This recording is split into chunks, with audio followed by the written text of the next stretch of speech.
Hello everyone, welcome back to my channel. तो यहाँ पे हम 7 जून के द हिंदू को आज डिस्कस करने वाले हैं। तो चलिए स्टार्ट करते हैं। देखो, जो मैं कल आपको डीप फेक और ये सब बता रही थी, समवेयर उसी के रिलेटेड यहाँ पे आप कह सकते हो। देखो, यहाँ पे लिखा हुआ है online predator along with social education teach the child important safety lesson. तो ये दिल्ली पुलिस की तरफ से है, पर यहाँ पे आप देखो चीज़ें क्या दी हुई हैं। 1 मिनट। हाँ, तो यहाँ पे देखो दिया है व्हाट इज़ ऑनलाइन प्रीडेटर। इसमें है if someone create a fake profile in the name of a child. मतलब किसी बच्चे के नाम पे, मतलब चाइल्ड के नाम पे वो क्या करता है, एक प्रोफाइल क्रिएट करता है एंड शेयर डर्टी पिक्चर और video etcetera on social media. और वो क्या करता है, सोशल मीडिया पे डर्टी पिक्चर और वीडियो क्या करता है, शेयर करता है। What to do, prepare the child not to get upset. मतलब वो बोल रहे हैं कि ऐसा मतलब बताए कि इससे परेशान होने की ज़रूरत नहीं है। Immediately inform the teacher and parent. उसके बाद टीचर और पेरेंट को तुरंत उसको बताएं। ठीक है, और दिल्ली पुलिस की तरफ से ये है जो दिल्ली में रहते हैं उनके लिए। Under the IT act and the protection of child from sexual offence, POCSO act 2012, such behaviour with children below the age of 18 is punishable offence. तो ये लाइन हमें याद रखनी है कि अगर कहीं पे भी हमारे जैसे क्वेश्चन आंसर में भी रहे या कहीं पे, देखो ऐसी चीज़ों से भी आप चीज़ें खोज सकते हो। ठीक है, आपको ये लिख देना है कि हाँ, इस तरीके का एक एक्ट है, POCSO act, protection of child from sexual offence. ठीक है, ये है अंडर आईटी एक्ट। ठीक है, 2012। तो इसमें बताया जा रहा है कि ऐसा बिहेवियर जो भी चिल्ड्रन के साथ होगा जो बिलो 18 होंगे वो एक पनिशेबल ऑफेंस है। और फॉर एग्जांपल ये भी लिख सकते हो कि ऐसा दिल्ली पुलिस की तरफ से भी चलाया गया है कि वो उनको डायल कर सकते हैं और वो एक्शन लेंगे। और क्या करना चाहिए अगर ये रहे, तो आपको इमिडिएटली इन्फॉर्म करना चाहिए टीचर पेरेंट को। ठीक है, और ये वर्ड भी यूज़ कर सकते हो ऑनलाइन प्रीडेटर। तो इस तरीके से हम चीज़ें जो हैं वो 2-3 जगह यूज़ कर सकते हैं। जैसे चाइल्ड अब्यूज़ वगैरह पे आए तो हम कर सकते हैं। और जो भी ऑनलाइन इस और जो भी ये इस तरीके का डीफेक और बहुत सारी ऐसी चीज़ें हैं जो ऑनलाइन हो रही हैं, उसमें भी अगर इस तरीके का कुछ रहे तो वहाँ पे भी इसको लिख सकते हैं। तो ये जस्ट ऐसे ही मैंने आपको यहाँ पे बताया है। ठीक है, और हम देखेंगे हमारे एग्ज़ाम के लिए और कौन सा इम्पॉर्टेंट है। हमें पॉलिटिकल न्यूज़ नहीं करनी होती, ये मैंने बहुत बार बोला है आपको ऑलरेडी। यहाँ पे एक आया हुआ है, ये देखो, a global order as technology must much needed pole star. तो इसमें हम देखेंगे क्या बातें की जा रही हैं। ये हमारे पॉलिटी से रिलेटेड है, आईआर से रिलेटेड है। Ever since the dot-com bubble burst in 2000, the rapid scale and pace of development of technology have radically and disruptively transformed our society and daily lives। तो मतलब ये कहा जा रहा है कि सोसाइटी टेक्नोलॉजी बहुत ज़्यादा बढ़ी है। ठीक है, उसकी रीच बहुत ज़्यादा बढ़ी है सोसाइटी और डेली लाइफ्स में। While there is no denying that this has made life easier, it has also thrown up complex challenges that call for a revisit of some fundamental notions in the polity and governance। अब यहाँ भी ये कहा जा रहा है कि हाँ चलो, ये तो है कि बहुत सारी हद तक अगर देखा जाए तो लाइफ को ईजी कर दिया है या लाइफ ईजियर हो गई है, पर बहुत सारी चैलेंजेस भी निकल के आए हैं इसकी वजह से। ठीक है, कॉम्प्लेक्स चैलेंजेस भी आए हैं। Challenges to notion of nation state क्या क्या है। First, define the political theorist. A nation state is a territorial boundary. मतलब ये जानना कि नेशन स्टेट है क्या, जिनको नहीं पता तो ये बताया जा रहा है as defined by political theorist, कि जो पॉलिटिकल थ्योरिस्ट हैं उन्होंने डिफाइन किया है। अब ये जो PSIR के स्टूडेंट हैं उनके लिए समवेयर आपको जानना ज़रूरी है। नेशन स्टेट के बारे में कई बार जिक्र हुआ है PSIR के सिलेबस में। तो इसमें ये कहा जा रहा है, first, as defined by political theorist, a nation state is a territorially bounded sovereign polity. ठीक है, ये नेशन स्टेट को यहाँ पे बताया। However, this fundamental notion of a nation state of a geographical unit in which region live in undergoing a massive change because of a technology। तो ये भी है। अब यहाँ पे while geographical boundaries are still essential to safeguard against physical aggression and invasion, correct है कि आपको geographical बाउंड्रीज़ तो ज़रूरी हैं अगर आप सेफ गार्ड करना चाहते हैं।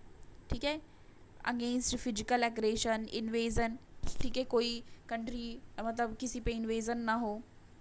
There are now several externalities occurring across the border of the nation. जैसे कि क्या क्या हो रहे हैं, साइबर अटैक्स हो रहे हैं, have a ripple effect on the physical boundaries to challenge their socio-economic and political existence। ठीक है, तो मतलब ये बताया जा रहा है कि टेक्नोलॉजी की वजह से चीज़ें बेहतर भी हुई हैं पर बहुत सारे चैलेंजेस भी आए हैं, जैसे cyber attack problem, socio economic and political existence पे, तो मतलब इस तरीके की भी प्रॉब्लम यहाँ पे देखने को मिलती हैं। The advent of Web3 massive peer-to-peer network and blockchain has allowed actor both state and non state to influence area such as trade. मतलब क्या कर पाते हैं, ट्रेड, कॉमर्स, हेल्थ और एजुकेशन में इन्फ्लुएंस भी बढ़ा पाते हैं, even while remaining outside the financial and judicial scope. First था ये, ठीक है, यहाँ पे फर्स्ट था ये हमने जो डिस्कस किया। आप सेकेंड यहाँ पे देखेंगे, सेकेंड इन्होंने क्या बताया है, Geography based rules are no longer easily enforceable simply because of the declined significance of conventional geographical border in the era of high technology।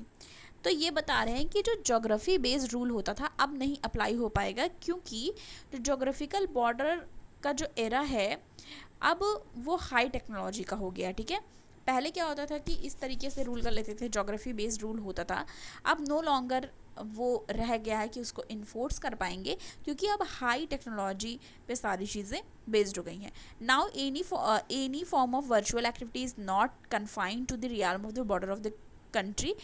तो मतलब सारी चीज़ें बताइए, given the border nature of the technology and the anonymity of the actor involve, India as G20 chair can take the lead in shaping this. तो मतलब इसमें total यही बताया हुआ है, गवर्निंग कॉम्प्लेक्सिटीज़ एंड टेक्नोलॉजी क्या क्या है on the economy side with a valuation of more than $4,100 billion. The 5 largest American tech companies हैं, कौन कौन सी है, Google, Amazon, Facebook and Apple. तो आप देख लो टेक्नोलॉजी का बेस, क्योंकि आप अगर देखो अमेजन की बात कर लो, अमेजन की बात आप करोगे तो हाईली ये किस पे बेस्ड है, ऑनलाइन बेस्ड है, कि आप कुछ भी ऑर्डर करते हो आपको चीज़ें मिल जाती हैं। गूगल पे आप अपनी पूरी ज़िंदगी से लेकर के आप पर्सनल, प्रोफेशनल, पढ़ने से लेकर सारी चीज़ें सर्च करते हो। फेसबुक पे लोगों से कनेक्ट करते हो, एप्पल की चीज़ें आप यूज़ कर रहे हो, माइक्रोसॉफ्ट। तो मतलब इस तरीके से जो 5 टेक कंपनीज़ है उनका बताया गया है वैल्यूएशन कितना ज़्यादा है, और टेक कंपनीज़ पे आजकल कितना ज़्यादा वो रूल कर रहे हैं। The world 4th largest economy in the valuation. अब ये बताया जा रहा है कि ये एक तरीके से 4th लार्जेस्ट इकोनॉमी है in the term of valuation on the most important of these companies is data and their use. तो मतलब इस तरीके से ये तो हमें सबको पता ही है, तो ये सारी चीज़ें जब आएंगी ना तो वहाँ पे आपको लिखना भी है। ठीक है, हमें पता होता है पर वो चीज़ हमको वहाँ पे लिखना भी होता है। With the India as a current chair of G20, हम अभी इंडिया क्या है, करंट चेयर है G20 का। This is the perfect opportunities to take leadership in this as it has done earlier in the green initiative such as International Solar Alliance or the Coalition for Disaster Resilient Infrastructure। तो ये चीज़ हम अगर कहीं answer लिखेंगे तो वहाँ पे हम वे फॉरवर्ड या कंक्लूजन में इसको लिख सकते हैं कि current chair of the G20 perfect opportunity है लीडरशिप की। और जैसे पहले भी हमने ग्रीन इनिशिएटिव जैसे कि ISC यानी कि इंटरनेशनल सोलर अलायंस और coalition for disaster resilient infrastructure के लिए अपनी आवाज़ उठाई थी, अपनी जो लीडरशिप वहाँ दिखाई थी, ऐसे ही हम इस सब चीज़ों के लिए भी यहाँ पे कर सकते हैं। तो ये चीज़ बताई गई है। ठीक है, ग्लोबल ऑर्डर एज टेक्नोलॉजी की बात की गई है। अब हम यहाँ पे नेक्स्ट देखेंगे, नेक्स्ट हमें कौन सा पढ़ना है, एनर्जी ट्रांजिशन। कई बार आ चुका है, कई बार हम डिस्कस कर चुके हैं, आज फिर आया है एनर्जी ट्रांजिशन पे। इसमें हम देखेंगे कि ये क्या कहना चाह रहे हैं। In the upcoming G20 forum, G20 forum की बात चल रही है, अभी इसके पहले भी हमने डिस्कस किया G20 का। तो आप बहुत सारे जो आंसर्स हैं उसमें G20 की चीज़ें आप वहाँ पे लिख सकते हो। ठीक है, India is planning to propose a multiple energy pathway approach to accommodate the diverse context and development trajectories of countries. तो ये इंडिया करना चाह रही है। ठीक है, मल्टीपल एनर्जी पाथवे वो क्रिएट करना चाह रही है। The diversity of Indian state which necessitate multiple pathway, ये पता ही है इंडिया की डाइवर्सिटी के बारे में आपको। Will determine its own domestic energy transition and Indian global pledge. India का ग्लोबल प्लेज क्या है ये पता है और हमको ये सारी चीज़ें लिखनी है। ठीक है, सिर्फ ऐसे नहीं कि हमको पता है। अब जैसे क्या होता है कि लोग बोलते हैं कि सबको डेटा नहीं याद होता, पर जो चीज़ें बार बार बार बार न्यूज़ में है वो हम कहीं ना कहीं, चाहे ऐसे हो, चाहे GS पेपर 3 हो, या फिर कोई भी चीज़ें हो, वहाँ पे हम लिख सकते हैं। अब ये वाली चीज़ आपको रट गई होगी कि इतनी बार हमने डिस्कस किया कि 50% non fossil electricity generation capacity 2030 तक करने को है, और नेट जीरो इमिशन 2017 तक यानी कि 2070 तक करने को टारगेट है। ग्लोबल क्लाइमेट प्लेज, यहाँ पे इंडिया का ग्लोबल क्लाइमेट प्लेस रहा कि 50% नॉन फॉसिल इलेक्ट्रिसिटी जनरेशन और 2030 तक, और नेट जीरो इमिशन करना 2070 तक।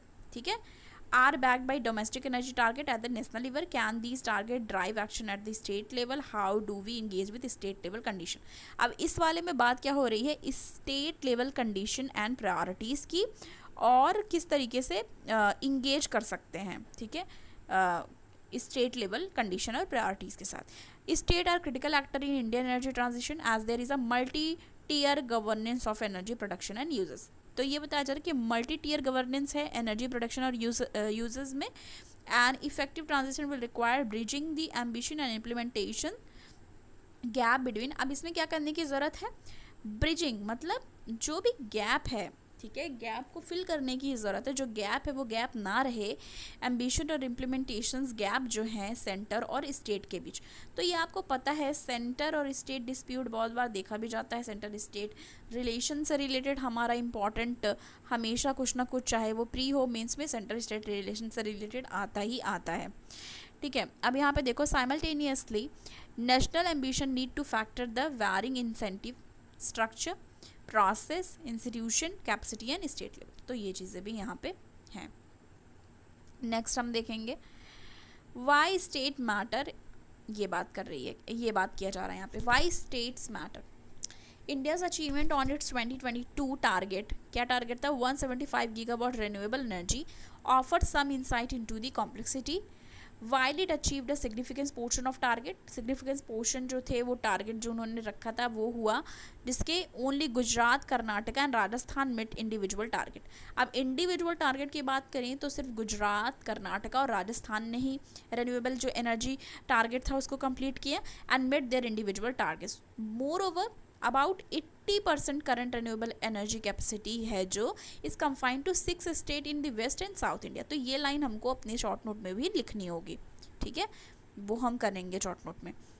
इन a federal setting state matter for 4 function, ये बताया जाता है कि जो फेडरल सिटिंग है उसमें states matter for 4 function. 4 functions हैं critical to the energy transition. First क्या है, state as sphere of implementations and critical to realisation of national target, first है ये। वाइल द सेंटर में सेट गोल, मतलब centre क्या करे, गोल सेट करे, and use carrot and stick to help achieve them realisation of the goal. Carrot and stick approach की बात बहुत की जाती है। ठीक है, ये भी हमें याद रखना है। और यहाँ पे ये बताया जा रहा है second, legacy used in the electricity centre. Legacy used in the electricity centre, जैसे कि high losses, unreliable supply and service quality is left address could be exacerbated by the transition. तो ये भी चीज़ें हैं, these are embedded in the state political. अब ये हुआ। थर्ड देखेंगे यहाँ पे, state as laboratory of policy innovations have been instrumented to India's energy transition. मतलब कुल मिला के किस तरीके से साथ चल के इस चीज़ को अचीव करने की बात यहाँ पे की जा रही है। फॉर एग्जाम्पल, अर्ली इनिशिएटिव जो रहा गुजरात और राजस्थान का सोलर में, एंड महाराष्ट्र एंड तमिलनाडु का विंड एनर्जी टेक्नोलॉजी में have contributed significantly renewable energy uptake at national level. तो उसने कॉन्ट्रीब्यूट किस तरीके से किया, इसकी बात की जा रही है। गुजरात राजस्थान का सोलर पे, महाराष्ट्र और तमिलनाडु का विंड पे।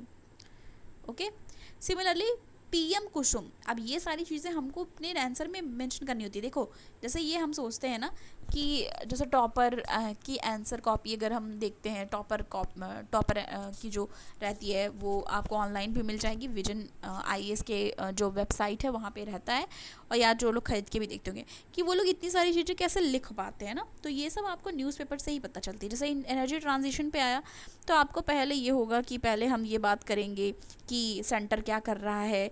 ठीक है, पहले हम अगर इससे रिलेटेड एनर्जी ट्रांजिशन पे कोई स्कीम है या फिर करंट अफेयर्स में कुछ था तो उससे हम अपना इंट्रो स्टार्ट कर देंगे। ठीक है, इंट्रो में करंट अफेयर, स्कीम या फिर कुछ भी हम जानते हैं उससे रिलेटेड स्टार्ट करेंगे। बॉडी में हम ये सब लिखेंगे कि हमारे टारगेट क्या, कितना हमें है अचीव करने का, एनर्जी ट्रांजिशन 2030 तक, 2017 नेट जीरो एमिशन, ये सारी चीज़ें लिख देंगे।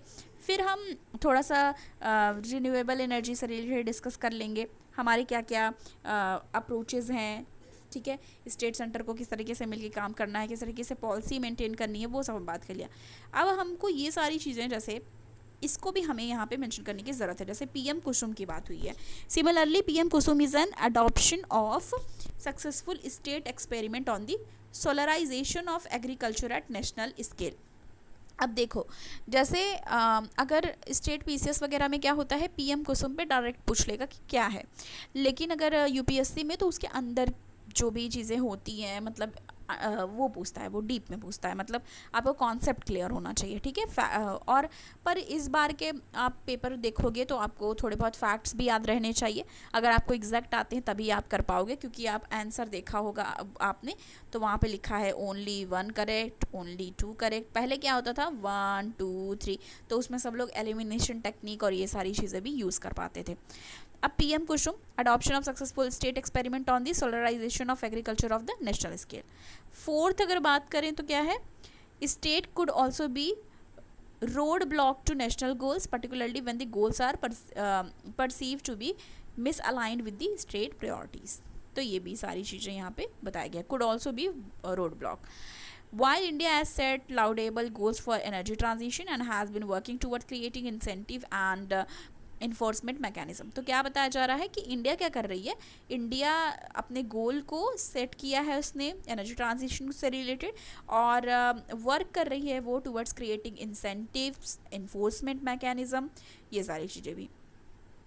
These are saved by interplay between किसके बीच, मल्टीपल ड्राइवर, बैरियर, इनेबलर, ठीक है, techno economic option, physical space and social and political imperative, तो ये सारी चीज़ें भी यहाँ पे दी गई हैं। These are step in a right direction, तो बताया जा रहा है कि स्टेप राइट डायरेक्शन में, हाउएवर इफेक्टिव ट्रांजिशन। तो मोस्ट ऑफ द चीज़ें जो हमारी हम लिख सकते हैं वो हम देख लेते हैं। अब बताओ, इस यहाँ पे है state are important entry point to engage with policy. तो एक स्टेट जो है एक इम्पॉर्टेंट एंट्री है, ठीक है, इंगेज करने के लिए पॉलिसी से, विजन से, प्लान से एंड एक्शन से। Centre mandate to update the state action plan on climate change, ठीक है, recommended to set up state level steering committee. अब ये लाइन हम यहाँ पे हमको जानना है कि क्या रिकमेंड कर सकती है कि वो अपना स्टेट लेवल की स्टीयरिंग कमेटी बनाए for energy transition and regular meeting of central and state energy minister, ठीक है। While important, these efforts primarily focus on outcome. We need to complement this with analysis of state preparedness for energy transition। तो ये भी सारी चीज़ें यहाँ पे हैं जो कि हमको ध्यान देने की ज़रूरत है। नेक्स्ट हम आ जाएंगे, नेक्स्ट हम देखेंगे हमें और कौन सा, टेक्स्ट एंड कॉन्टेक्स्ट वाले पेज पे हम आए हैं। यहाँ पे हमें क्या पढ़ना है, why is there trouble in Kosovo again. तो कोसोवो क्या है, उससे रिलेटेड हम सारी चीज़ें यहाँ पे देखेंगे, ठीक है। अब यहाँ पे क्या कहा जा रहा है, in the aftermath of one of the worst escalation of tension between किसके बीच, Kosovo and Serbia. Kosovo and Serbia conflict के बारे में हम यहाँ डिस्कस करने वाले हैं। In at least a decade the North Atlantic Treaty Organisation NATO ने लास्ट वीक सेंड किया अपने 700 more of peace keeping troops को कोसोवो में। क्लैशेस थे जो कि 29 मई को हुए, Serbs protesting in north Kosovo and NATO led Kosovo force leaving about 30 NATO soldiers and 50 Serb injured. तो मतलब उसमें कुछ लोग इंजर्ड भी हुए, ये भी बताया जा रहा है। Since then the president of Serbia and Kosovo have met once on off June 1, वो लोग मिले under the pressure from the European Union and presence of French and German leader. However, the resolution to long-standing conflict remain uncertain, और अभी भी uncertain है, ठीक है। इससे रिलेटेड हम थोड़ा सा देखेंगे हमारे समरी में क्या बताया जा रहा है। क्लासेस हुए, क्लासेस ब्रोक आउट जो थे वो 29 मई को, ये हमने देख लिया। नॉर्थ कोसोवो, सर्ब प्रोटेस्टिंग इन नॉर्थ कोसोवो, और क्या क्या चीज़ें हुई, कितने लोग इंजर्ड हुए। Both Kosovo and Serbia lie in the Balkans. तो ये हमें जानना है कि जो कोसोवो है और सर्बिया है वो कहाँ पे है, सिचुएटेड है, बाल्कन्स में है। ठीक है, बाल्कन्स में है। अ रीजन ऑफ यूरोप, और वो रीजन है यूरोप का। Made up of countries that were once a part of erstwhile republic of Yugoslavia. तो समय पे वो पार्ट था यूगोस्लाविया का। Kosovo a former province of Serbia, और कोसोवो जो है वो प्रोविंस रह चुका है, ठीक है, फॉर्मर प्रोविंस यानी कि स्टेट रह चुका है सर्बिया का। यूनिलेटरली डिक्लेयर इंडिपेंडेंट, इसको यूनिलेटरली डिक्लेयर्ड किया गया था इंडिपेंडेंस 2008 में। Serbia however does not recognise Kosovo sovereignty, और सर्बिया नहीं मतलब एक्सेप्ट कर रही है कोसोवो की सॉवरेनिटी को। Kosovo current leader and the West are also concerned about Serbia's strong historic and military tie with Moscow and political closeness with President Vladimir Putin, ठीक है, व्लादिमीर पुतिन जो भी है उनका नाम, पुतिन से याद रखो आप। Who has maintained support for Serbian claim, तो मतलब कॉन्फ्लिक्ट एक तरीके से है। अब इसमें हमें क्या चीज़ें जाननी रहती हैं वो हम डिस्कस करेंगे, आपको पता होनी चाहिए। जैसे कि कुछ चीज़ें हैं जो कि हम अपने शॉर्ट नोट में भी यहाँ पे डिस्कस करेंगे। वो कौन कौन सी चीज़ें हैं, जैसे कि हमारा ये न्यूज़ में आया। अब हमें इससे रिलेटेड क्या जानना है, हमें इससे रिलेटेड ये जानना है कि कौन कौन से बॉर्डरिंग स्टेट हैं, ठीक है, बॉर्डरिंग स्टेट जाननी है, किस किस से बॉर्डर है कोसोवो, ठीक है। अगर ये हम जानेंगे, पहला तो यहाँ पे बोस्निया है, ठीक है, बल्गेरिया है, क्रोएशिया है, हंगरी है, ठीक है, अल्बेनिया है। तो मतलब ये सारी चीज़ें तो हम शॉर्ट नोट में ऑलरेडी डिस्कस करने वाले हैं, पर ऐसे आपको ये जानने की ज़रूरत है, ठीक है। तो वो सब भी हम वहाँ पे देखेंगे। अब नेक्स्ट हम आ जाएंगे, नेक्स्ट हम देखेंगे और कौन सा है जो हमको पढ़ना है अपने एग्ज़ाम के पॉइंट ऑफ व्यू से। ओके, एक यहाँ पे ये देख लो, indigenous heavy weight torpedo successfully test हो चुका है। The navy test fired indigenous designed and developed heavy weight torpedo, इसका नाम है वरुण अस्त्र, ठीक है, with a live warhead against an under sea target on Tuesday. Introduction of Varun Astra has begun after extension trial and will become the mainstay of anti-submarine torpedo for all naval warship, ठीक है। तो ये याद रखना है हमें वरुण अस्त्र के बारे में। Is a ship launch anti submarine torpedo was design किया गया और डेवलप किया गया है Naval Science and Technological Laboratory Visakhapatnam के द्वारा under the Defence Research and Development Organisation, ठीक है। तो ये याद रखना है। नेक्स्ट हम देखेंगे और कौन सा हमको यहाँ पे ध्यान देना है, ठीक है, आगे आ जाएंगे। ओके, आगे आ जाएंगे यहाँ पे। ओके, अब यहाँ पे एक चीज़ है, front line dam blown up in Kherson, Russia Ukraine blame each other. तो यहाँ हमको खारसेन यहाँ और जो ये सब है खेरसन, सॉरी नॉट खारसेन, खेरसन। तो ये सारी चीज़ें हमें जैसे याद रखनी है, क्योंकि आपने अगर PYQs देखे होंगे तो जगहें जो मेंशन होती हैं, जैसे खेरसन मेंशन है यहाँ पे, तो ये यूक्रेन के बॉर्डर स्टेट कौन कौन से हैं, कौन कौन सी सीज़ हैं इसके बगल, तो ये सारी चीज़ें हमको यहाँ पे जाननी होती है। अब यहाँ पे देखो और भी चीज़ें हैं जो हमको देखनी हैं। यहाँ पे देखो, Iran unveil new hypersonic missile that cover 1400 kilometre. तो ईरान ने न्यू हाइपरसोनिक मिसाइल अनवील किया है। Iran claim Tuesday it had created a hypersonic missile, जो कि उसमें बता रहे हैं कि कैपेबल है ट्रेवल करने के लिए 15 टाइम्स स्पीड ऑफ साउंड, जो कि इनकी अचीवमेंट है। द न्यू मिसाइल, जो ये न्यू मिसाइल है उसका नाम है फत्ताह, इसका मतलब है कॉन्करर इन फारसी, ठीक है। तो फत्ताह नाम है जिसका और कॉन्करर जिसको फारसी में कहते हैं Fattah. Was unveiled when Iran said it would reopen a diplomatic post on the Tuesday in Saudi Arabia after reaching with the Riyadh following year of the conflict, ठीक है। तो ये हमको जो जानना था, बस यही जानना था कि उन्होंने क्या किया, हाइपरसोनिक मिसाइल लाया है, फतह नाम है, कॉन्करर जिसका मतलब फारसी में है, ठीक है। और नेक्स्ट हम देखेंगे और हमें कौन सा पढ़ना है।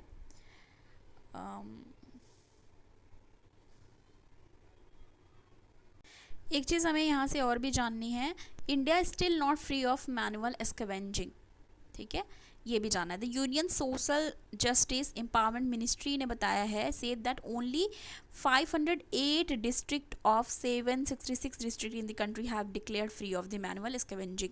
तो मतलब ये है कि अभी पूरी तरीके से मैनुअल स्कैवेंजिंग से लोग नहीं हट, मतलब अभी भी मैनुअल स्कैवेंजिंग का कर रहे हैं वो काम, तो इसके लिए यहाँ पे ये है, ठीक है।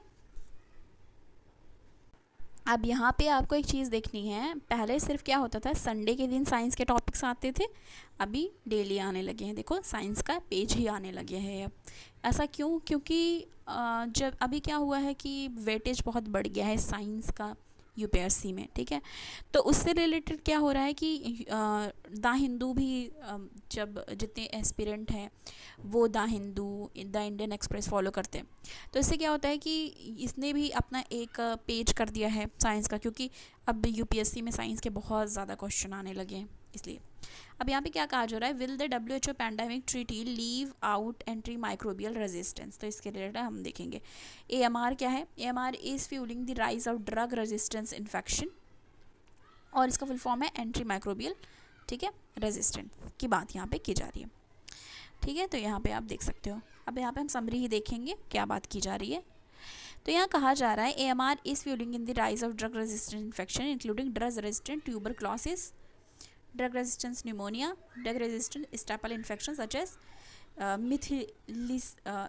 methicillin resistant MRSA. These infections are killing and debilitating millions of the people annually.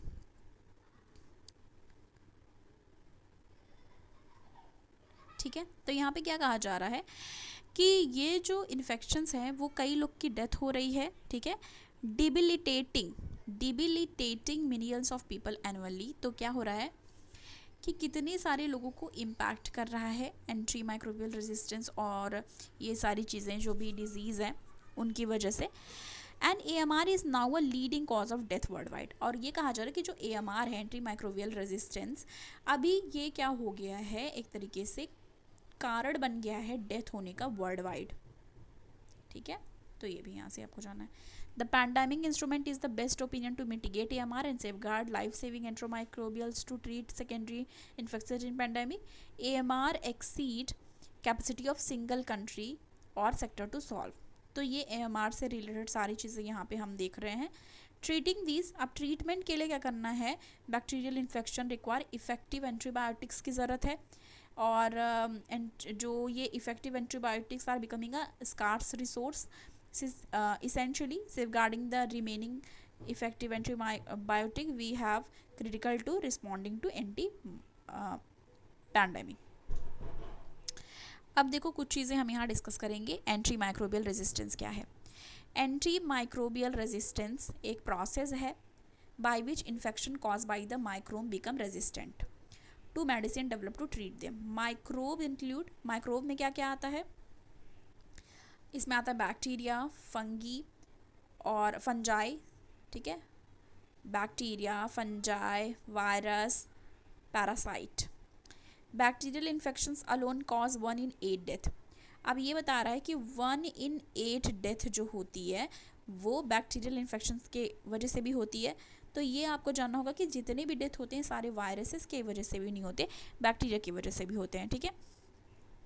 ये चीज़ें हमको यहाँ पे देखनी है, ओके। अब यहाँ पे एक चीज़ देखो, डेथ वर्ल्ड वाइड बढ़ रहा है, ये सारी चीज़ें हमने ऑलरेडी यहाँ पे देखी, ठीक है। अब यहाँ पे एक चीज़ कहा जा रहा है, देखो यहाँ पे जो मैंने लाइन बोली, not all pandemic in the post have caused by viruses, not all pandemic in the nature will be caused by viruses. Devastating जो पास्ट पैंडेमिक है बैक्टीरियल डिजीज से भी हो रहे हैं, उसमें भी जैसे प्लेग है, कॉलरा है, तो उसकी वजह से भी डेथ हो रहे हैं। The next pandemic could be caused by bacteria और अदर माइक्रोब्स। तो ये कहा जा रहा है, ये पॉसिबिलिटीज़ जताई जा रही है कि अभी तो वायरसेस पे इतनी ज़्यादा चीज़ें पैंडेमिक और वगैरह हो रही थी, अभी क्या होता है कि बैक्टीरिया और अदर माइक्रोब्स की वजह से भी आगे पैंडेमिक हो सकती है। तो सिर्फ ये ना सोच लेना है कि सिर्फ वायरसेस से ही होने वाले हैं चीज़ें, ठीक है। देखो हम अगर सारी चीज़ें एक एक डिस्कस करते हैं, हम कर भी सकते हैं, पर अभी 30 मिनट का ऐसे ही हो गया हमारा, तो हम शॉर्ट में चीज़ें करते हैं, ठीक है। अब यहाँ पे देखो ये जानना ज़रूरी है, अ रोबस्ट पैंडेमिक ट्रीटी क्या है। Measures to address AMR could be easily included and address in the pandemic treaty. सितंबर 2022 को I was part of the group of the civil society, तो ये नहीं देखना हमको, ये देखना हमको। WHO intergovernmental negotiating body to provide analysis on how AMR should be addressed within the draft text। तो मतलब WTO का ये रहा inter governmental negotiating body INB कि कैसे AMR को एड्रेस किया जाए, एंटी माइक्रोबियल रेजिस्टेंस को। तो एक रेजिस्टेंस क्रिएट कर लेता है जिसकी वजह से इफेक्टिव नहीं होता, इसके लिए इसको ट्रीट करने की ज़रूरत है। They outline that including bacterial pathogens in definition of pandemics was critical. They also defined specific provision that should be tweaked to track and address both viral and bacterial threat. These include AMR and recommended harmonizing national AMR। ठीक है, तो किस तरीके से इसको करना है हमने ऑलमोस्ट कर लिया। Next step, while earlier draft of pandemic instrument drew on guidelines for AMR policy research, civil society organization first round of close door negotiation by member state करना पड़ेगा। और now at the risk for removal, मतलब क्या क्या चीज़ें कर सकते हैं उसके लिए भी यहाँ पे चीज़ें दी गई हैं। तो हमने इसको देख लिया कि जो will the WHO pandemic treaty leave out antimicrobial resistance, ये कहा जा रहा है कि क्या जो WHO की पैंडेमिक ट्रीटी है वो जो एंटी माइक्रोबियल रेजिस्टेंस है उसको हटा सकता है, या उससे जो भी चीज़ें हो रही है वो कम हो सकती हैं। तो एक तरीके का इसको हमने डिस्कस कर लिया यहाँ पे। तो साइंस का ये पेज रहता है, हनी गुड एज गोल्ड, ठीक है। तो ये साइंस के पेज में कुछ ना कुछ रहता है जो कि हमको छोड़ना नहीं रहता। तो बस ये था आज का जो हमको डिस्कस करना था द हिंदू का एनालिसिस। मिलती हूँ नेक्स्ट वीडियो के साथ। Thanks for watching.